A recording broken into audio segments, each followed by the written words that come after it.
Welcome back. We're closing this out with coherence, identity, and the weird edge where belief meets biology. Because this one gets into whether thoughts can actually reshape a person, or whether we just really want that to be true. And honestly, that tension is the whole episode for me. The man wakes up at 4:30 like a supervillain with good posture. 2 hours in the morning to not think sounds like a luxury religion. But I get the logic, because he's basically saying the brain needs to stop panicking before it can reorganize. That stress state where you can't predict or control anything just fragments attention. And then the whole body acts like the world is on fire. The strongest part of his argument is actually not mystical at all. It's that chronic stress makes you obsessive, overfocused, and internally messy. Which, if you think about it, is just modern life with nicer branding. Then he makes the leap into coherence, where the brain supposedly becomes more unified and more ordered. And that's where I lean in, because order as a state actually makes sense. The jump from "I feel calmer" to "I changed my biology" is where people start waving incense around. But he's not just talking vibes, he's talking scans and patterns and people reporting real change. Even if you're skeptical, the practical part is hard to argue with. If your attention is less fragmented, your life probably gets less fragmented too. That's not a miracle claim, that's just human behavior under pressure. And then he gets into the morning routine like it's sacred engineering. He literally separates his day into a think box and a play box. Which is hilarious because most of us live in one giant panic box. But the idea is clean. Do the planning, then stop over-processing and enter the state. That part I respect, because a lot of people confuse motion with transformation. They think thinking harder is the same as changing deeper. It's not, it's just louder. What I liked most was how he talked about his mission costing him personally. That felt real because big missions always eat something from the person carrying them. Time, relationships, sleep, all of it gets taxed. But he doesn't frame it as martyrdom, which I appreciate. He frames it as a trade for seeing somebody's life change in front of him. And that testimony from the woman with trigeminal neuralgia was wild. Imagine living in that level of pain and then saying you have none in one moment. That's the kind of story that makes believers out of people who were half committed.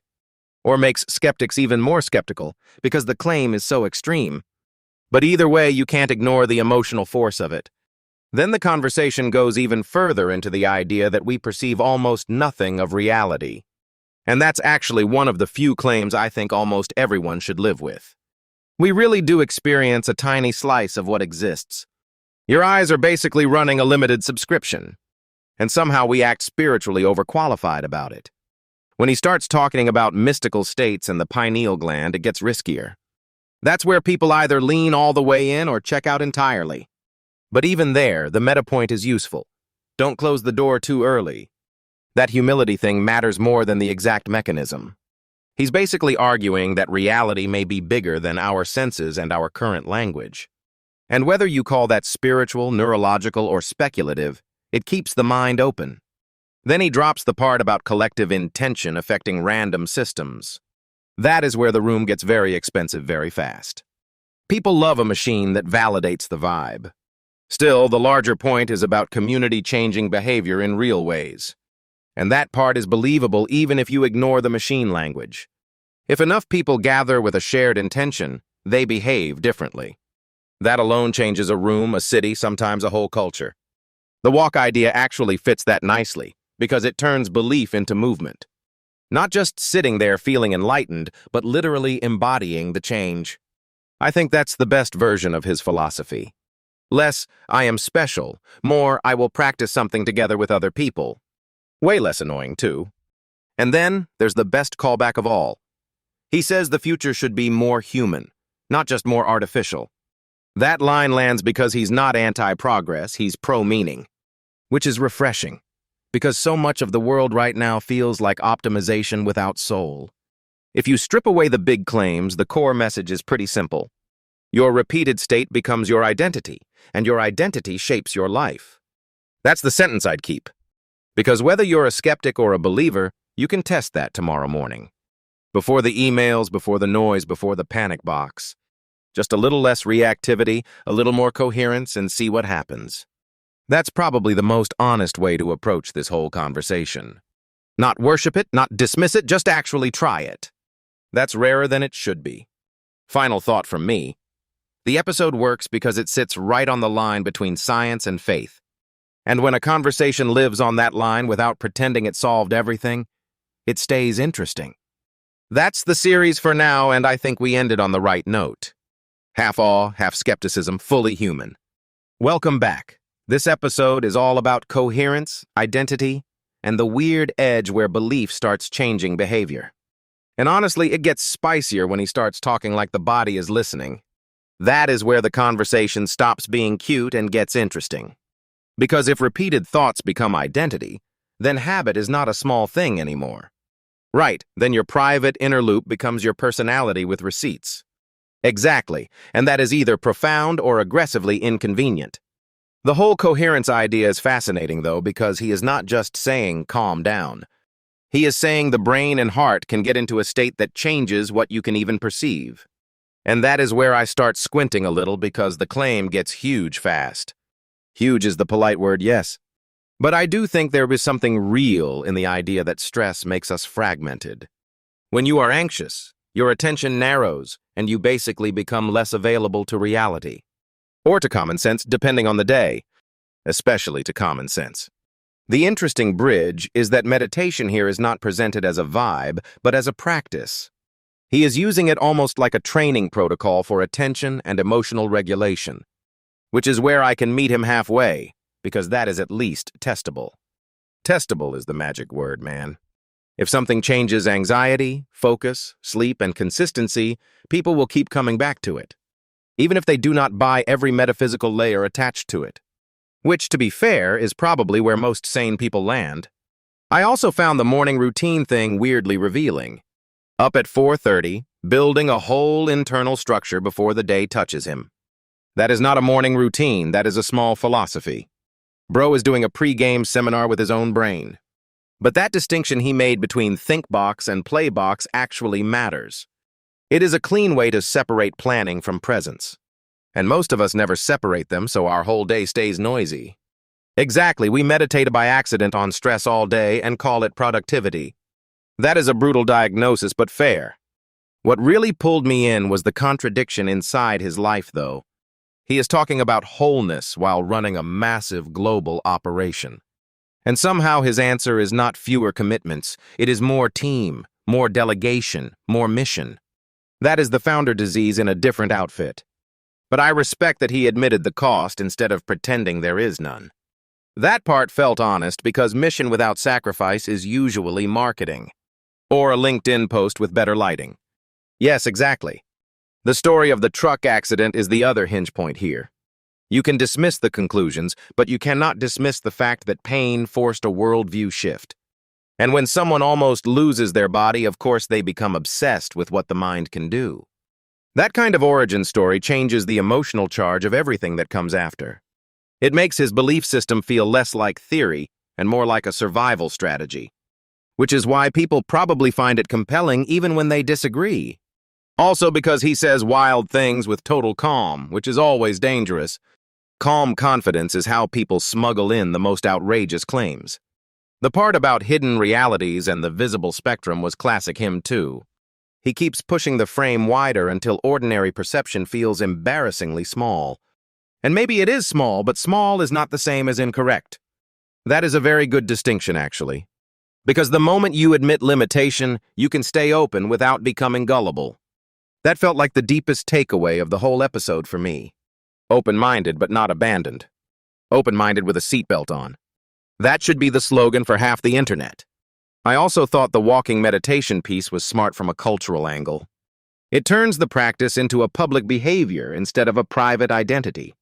And that matters, because public rituals create social proof fast. He is basically trying to make change visible, communal, and repeatable. That is more interesting than just telling people to believe harder. Which, to be fair, is usually terrible advice. Horrific advice. And then there is the whole question of data. He keeps leaning on scans, response rates, and outcomes to justify the system.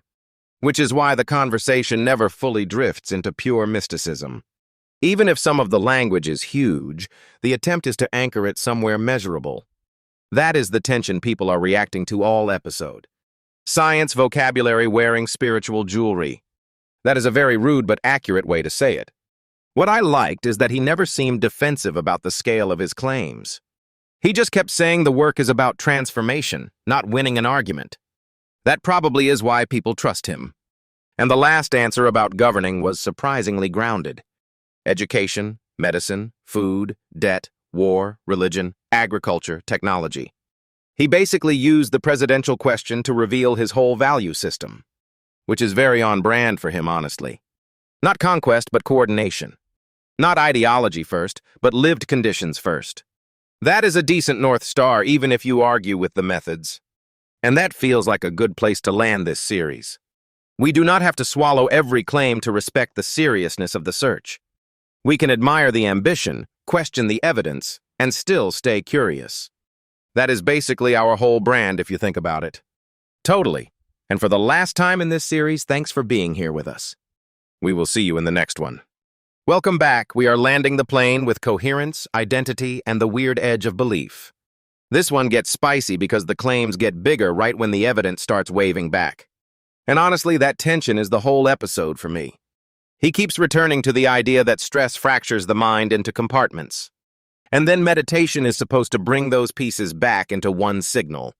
Which sounds elegant until you realize he is basically making biology sound like philosophy. Yeah, but he sells it like a surgeon who found poetry in the operating room. The brain and heart coherence thing is where he really leans in. Relaxed in the heart, awake in the brain, that line is doing a lot of work. It is a beautiful sentence, which is suspicious in science, but incredible in a keynote. He is very good at making you feel like your nervous system owes you an apology. What I found interesting is he does not present meditation as a vibe. He presents it as training. He is saying the body learns repeated states the same way it learns repeated habits. That part I actually buy more than the mystical leap. Repetition absolutely shapes attention, emotion, and behavior. The jump is when he starts treating interchange like it can reorganize reality outside you. Right? And then suddenly we are in collective fields and random event generators. That is when your eyebrows start doing cardio. He loves a machine in the room, proving the room is spiritually charged. But I do get why people are drawn to that language. If your inner life feels invisible, it is emotionally satisfying to hear it might be measurable. Exactly, and he keeps tying that to outcomes people can feel, like anxiety, pain, and hope. That is why the testimonials matter so much in his world. Not because they are a substitute for rigor, but because they explain the pull. When somebody says, "I had pain for years and now it is gone," you do not just shrug. You can question the mechanism and still respect the human fact of relief. And honestly, that is the most fair way to hold him. Not as a miracle salesman, not as a fraud, but as somebody building a worldview around transformation. A very ambitious worldview with a lot of stage lighting. Heavy on the stage lighting, light on the humility sometimes. Although to his credit, he does talk about sacrifice a lot. The travel, the business load, the personal cost, the lost time with family. That part makes him feel more human. Because it is easy to imagine these teachers floating above normal life. But he is basically saying, I am exhausted, overwhelmed, and still doing the thing. Which is the most founder sentence ever. He really did describe his life like a nonprofit, a corporation, and a monastery got merged. Still, the core message is pretty consistent. Identity can be rewritten. Not instantly, not by affirmations alone, but by repeated state change. He thinks who you are is partly a habit loop, which is actually a very powerful idea. Also a dangerous idea if people use it to blame themselves for everything.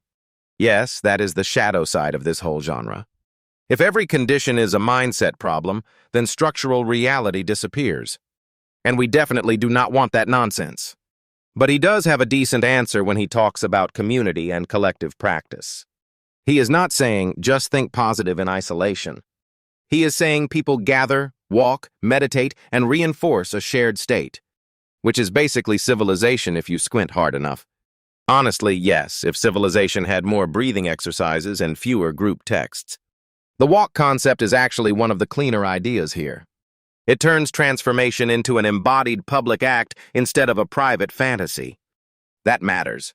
Because a lot of people can meditate alone for 10 minutes and feel nothing change. But a ritual with community, intention, and repetition can make the experience feel real. Real emotionally, at least. He also makes a bigger metaphysical claim that reality is mostly hidden from us. That our senses catch only a tiny slice of what is actually there. That is not a crazy premise in itself. The leap is when he starts filling that unknown with specific mechanisms. Pineal gland, crystals, frequencies, transduction, all that. The pineal gland always shows up like a guest who knows too much. It is the most overachieving little gland in public discourse. But again, I think the deeper appeal is epistemic humility. He is telling people not to assume the visible world is the whole world. That part is actually healthy. You can be open without becoming gullible. You can admit your senses are limited and still ask for proof. That is probably the most useful posture in the whole conversation. And it is why the last question about governing was interesting. Because he actually comes back to very grounded stuff like education, healthcare, debt, agriculture, and war. Which tells you the mystic vision is sitting right next to civic concern. The man can talk about cosmic reality and then immediately say, fix the soil. That is honestly a pretty decent presidential platform. It is also a nice reminder that belief is never just abstract. The beliefs you hold shape what you do with your time, your body, and your money. So whether you buy his metaphysics or not, the practical question remains. Are your repeated thoughts making you smaller or making you more available to life? That is a real question. And it is probably a better question than arguing about crystals all day. Way better for my blood pressure, too. So that is the series. Ambitious claims, real human hunger, and a lot to sit with. We can admire the aspiration and still keep our critical brain switched on. That balance is the point. And that feels like a good place to land this one and this whole run. Thanks for being here with us through all 3 episodes. We will see you in the next one. Welcome back. This one goes straight into coherence, identity, and the edge of belief. And it gets very real because it is not just theory anymore. The wild part is how fast he jumps from meditation to biology to destiny. He never takes the scenic route, man. What stuck with you first? The coherence stuff or the identity stuff? The identity piece because he makes it sound like your habits are your prison bars. And that is powerful, but it can also become a little too neat. Yeah, like every problem is just a bad morning routine in a fancy hat. Exactly, and life is usually meaner than that. Still, the idea that repeated thoughts become a self-reinforcing loop is not crazy. No, that part is actually intuitive, even without the mysticism. Stress narrows you, obsession narrows you, and then your whole day becomes one threat. That is most people's lives, honestly. But then he says, open awareness changes the brain into this more ordered state. That is where I start squinting a little. Fair, because he says it like the brain is a messy group chat that finally gets muted. That is actually a perfect metaphor, though. The bigger point is probably that attention changes experience before it changes everything else. And sometimes changing experience is the first step to changing behavior. Right, and behavior is where people usually get stuck pretending they are broken forever. That is the harsh part of it. People wear an identity like a medical diagnosis. He keeps pushing against that, almost aggressively. Do you buy the whole morning routine as a source of power thing? Waking up at 4:30 because nobody can bother you is very on-brand for a man selling transcendence. It is so dramatic, but also kind of understandable. I respect the discipline more than the exact ritual. Same, because the ritual is personal, but the discipline is the signal. And he is clearly obsessive about his own inner state. Which is interesting because he also talks like he has solved the human condition. That is the tension right there. He sounds humble and certain at the same time, which is a very dangerous cocktail. Yeah, because certainty sells, but humility disarms. The sacrifice conversation was more revealing to me than the miracle stories. Same, because he admitted the mission costs him time, relationships, and body strain. That is the part people skip when they romanticize purpose. Every big mission eats something from the person carrying it. And he seems genuinely okay with that trade-off. Maybe because he keeps getting emotionally rewarded by the transformation stories. That line about hearing somebody say they had no pain for the first time was heavy. Yeah, you can tell that moment still feeds him. Do you think that kind of feedback can make someone too convinced? Absolutely, because testimonies are emotionally louder than data. But data can be emotionally persuasive too if the pattern is strong enough. He kept leaning on the numbers, the scans, the response rates. That is his move to make it feel less like religion and more like method. Though then he starts talking about pineal glands like he is halfway to a sci-fi monologue. Bro, the radio receiver line was absolutely cinematic. And yet people love that because it gives mystery a shape. Mystery is fine until it gets dressed up as certainty and then you are in trouble. Still, I like that he refuses to act like perception is the same as truth. That part is actually useful because it makes humility feel like a practice. It does, especially when he says the brain only sees a sliver of reality. I do not know about the exact claim, but the spirit of it is fair. Which is basically, do not confuse your map for the whole world. That is probably the most sane thing he said all hour. And that is saying a lot because the hour was stacked. The public policy answer at the end was also a nice surprise. Education, healthcare, debt, agriculture, oceans, AI, religion, everything at once. He basically answered like somebody who has been holding in 10 speeches. There was no wasted oxygen in that answer. But I liked the instinct underneath it, which is that systems shape consciousness too. Yeah, he did not treat transformation as only private and internal. He wanted it in community, in classrooms, in medicine, in public life. That is why the walk idea matters more than the shiny metaphysics. Because it is embodied, social, and actually repeatable. Also because walking in a group is easier to explain than quantum destiny. That is your charitable version of the pitch. The funny thing is, I think he genuinely believes the community part more than the spectacle part. And maybe that is why the whole thing lands for so many people. People are starving for meaning that feels active, not passive. Exactly. They want to do something with the pain, not just label it. So if we strip away the grand claims, what is left for you? A very strong case for attention, repetition, and belief-shaping identity. And a reminder that people can sometimes outgrow the story they were handed. That is actually enough without needing to turn it into a miracle factory. Thank you for saying that before the universe tried to monetize it. The universe is very entrepreneurial these days. I do think the healthiest way to hear him is not as a final answer, but as a provocation. Like, what if your nervous system is more trainable than you think? And what if your identity is more editable than your ego wants to admit? That question alone is worth taking home. That is a wrap on the series, and honestly, it has been a good mental workout. We stayed open, we pushed back, and we did not let the weirdness get away with itself. Which is basically our brand at this point. Thanks for riding through all 3 episodes with us. We will see you in the next one.